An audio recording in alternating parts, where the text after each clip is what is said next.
Bonjour à tous et à tous. Du coup, Monsieur Jean-Michel Blanquer ce matin s'est exprimé en ce qui concerne le bac session 2020, les changements qu'il va y avoir. Et je vais du coup faire un bref retour pour vous expliquer la situation en lycée général, ce qui change pour la première et pour la terminale, qui sont les deux classes à examen du lycée. Pour le bac 2020, du coup, nous irons vers une prévalence du contrôle continu, c'est-à-dire que pas mal d'épreuves finales écrites ne seront pas maintenues, je vais en faire le détail juste après. Néanmoins, l'examen a été maintenu, c'est ce qu'a bien énoncé le ministre ce matin. L'examen est maintenu, mais va être aménagé pour s'adapter à la situation de crise exceptionnelle que connaît la France avec le coronavirus.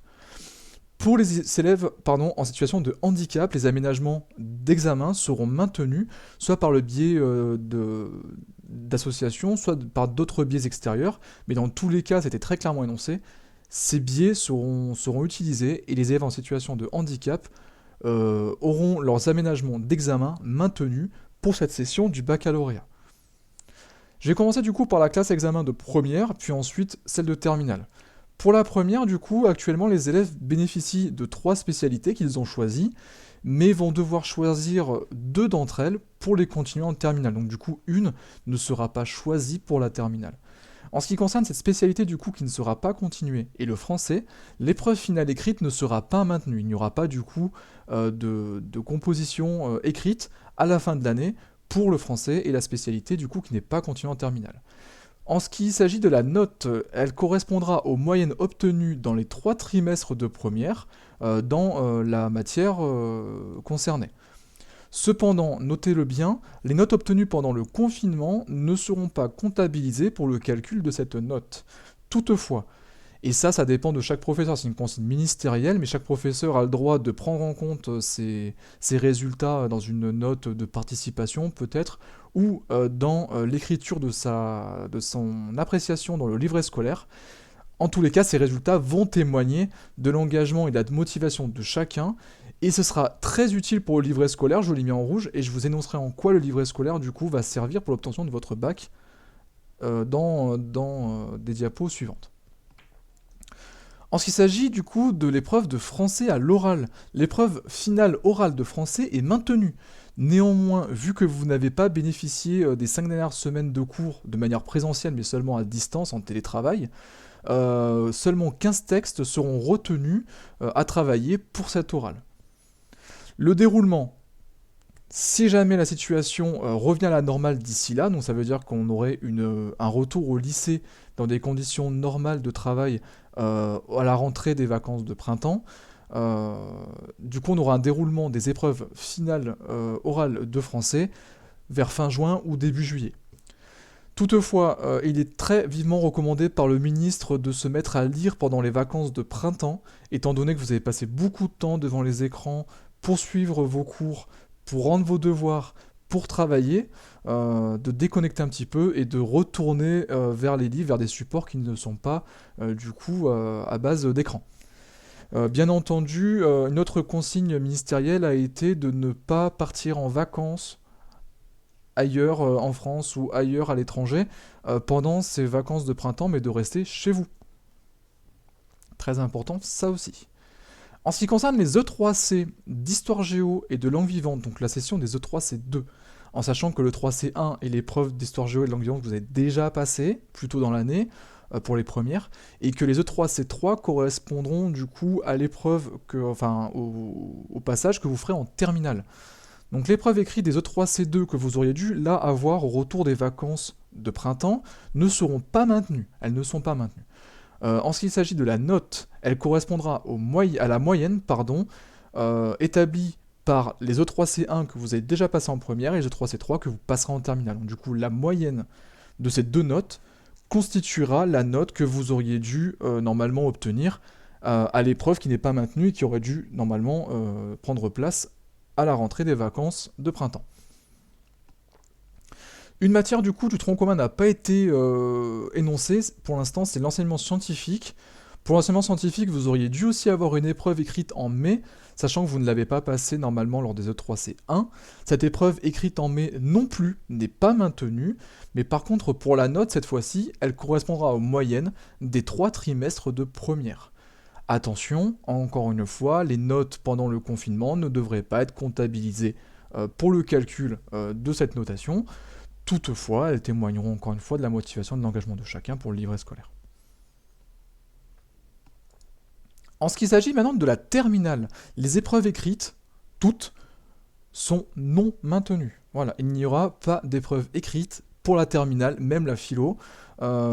Pour les notes, du coup, l'ensemble des épreuves, et ça c'est une phrase que j'ai prise du ministre, hein, là c'est limite une citation, enfin c'est une citation, l'ensemble des épreuves seront validées par les notes obtenues par l'élève pendant les 3 trimestres de terminale. Voici comment vous allez valider du coup les écrits de vos matières. Détails que je donne en plus et qui ont été du coup donnés ce matin par monsieur Jean-Michel Blanquer.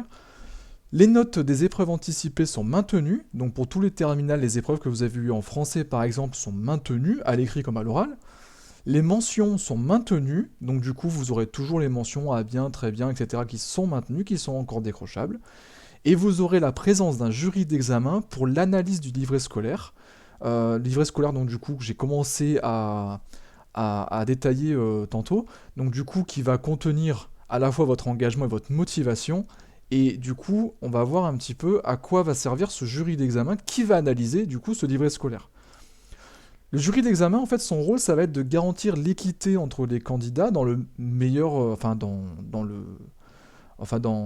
de la manière la plus optimale possible. Donc garantir l'équité entre les candidats qui passent l'examen, mais aussi entre les établissements d'où proviennent les élèves du coup qui passent cet examen, les notations, l'harmonisation des notes, etc. Ce jury d'examen va aussi avoir comme rôle de valoriser l'engagement et la progression des candidats tout au long de l'année de terminale et de première.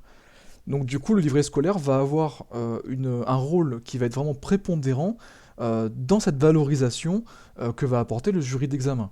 Attention, maintenant il va falloir aussi prendre en compte l'assiduité que vous aurez du coup, normalement donné aux cours qui auraient été donnés pendant le confinement, aux devoirs qu'il y aurait eu à rendre, normalement, et aussi votre présence jusqu'à la fin de l'année scolaire qui est pour l'instant annoncée jusqu'au 7 juillet. Donc du coup, les cours, quand ils reprendront à la fin des vacances de printemps, si bien sûr la situation redevient normale d'ici là, la fin de l'année scolaire est annoncée le 7 juillet. Vous aurez cours du coup jusqu'au 7 juillet. Et votre assiduité à ces cours jusqu'au 7 juillet sera prise en compte également du coup dans votre valorisation du livret scolaire. Et même plus, je vais vous le détailler dans cette diapo-là. En cas de rattrapage ou d'échec, alors pour le rattrapage, les oraux auront lieu début juillet comme d'habitude, si bien sûr la situation redevient normale d'ici là. On s'appuie beaucoup sur une situation qu'on ne contrôle pas parce que l'épidémie n'est pas quelque chose qu'on peut prévoir en ce qui concerne les pics, les rechutes, etc. Donc du coup, c'est si jamais la situation permet un retour dans les classes au lycée, pour le 4 mai pour la zone B et une semaine avant ou après pour la zone C et A, bien sûr, ce sera du coup tel qu'annoncé sur les diapos. Sinon, ce sera encore soumis à changement et il y aura du coup une nouvelle allocution de monsieur le ministre qui sera faite. En cas d'échec des élèves au bac, donc du coup à la session de juillet 2020, pour ceux qui ont du coup en dessous de 8 et qui ne seraient pas éligibles à une session de rattrapage, vous aurez la possibilité peut-être de passer une nouvelle session en septembre, seulement sur autorisation du jury d'harmonisation. Ça veut dire que si jamais votre livret scolaire, votre progression, votre engagement, votre motivation, du coup, est valorisé par le jury d'harmonisation, vous pourriez être invité à passer une nouvelle fois votre baccalauréat sur une session en septembre. Du coup, gros impact de votre livret scolaire et raison de plus, encore une fois, d'être assidu, d'être motivé et de décrocher les meilleures appréciations possibles de vos professeurs. Pour les candidats libres, par contre, il n'a pas été donné beaucoup de détails, c'est encore assez flou. En tous les cas, les sessions de septembre seront aussi réservées aux candidats libres. Je n'ai pas très bien compris en tous les cas s'ils pouvaient la passer aussi en juillet. Dans tous les cas, ce qui a été dit ce matin, c'est que les sessions de septembre, du coup, seront réservées aussi pour ces candidats libres. Rapprochez-vous du coup du CNED ou de n'importe quel institut qui vous dispense les cours pour passer en candidat libre, afin d'avoir un peu plus de détails de ce côté-là. Attention, ça a été très clairement dit aussi à la fin de l'allocution de Monsieur le ministre de l'Éducation nationale, dans tous les cas, que ce soit pour les classes à examen de collège, de lycée pro, etc., l'assiduité sera une condition sine qua non pour obtenir le diplôme visé. Donc ça veut dire que du coup, quelqu'un qui ne sera pas assidu jusqu'à la fin des cours, jusqu'à la fin, Pardon, c'est pas le 7 juillet, c'est le 4 juillet, on va devoir du coup être assidu jusqu'au 4 juillet, jusqu'à la fin de l'année scolaire, pour pouvoir décrocher son bac, pour pouvoir prétendre à cet aménagement de contrôle continu. Voilà, j'espère que ça a été bien clair tout ça. En tous les cas, accrochez-vous pour décrocher votre diplôme. Travaillez bien pendant ces vacances, remettez-vous à lire. Et bien entendu, si vous avez d'autres questions, les commentaires sont là du coup, et Pronote est là pour les élèves dont je suis le prof principal, bien entendu. Bonnes vacances et bon travail à tous.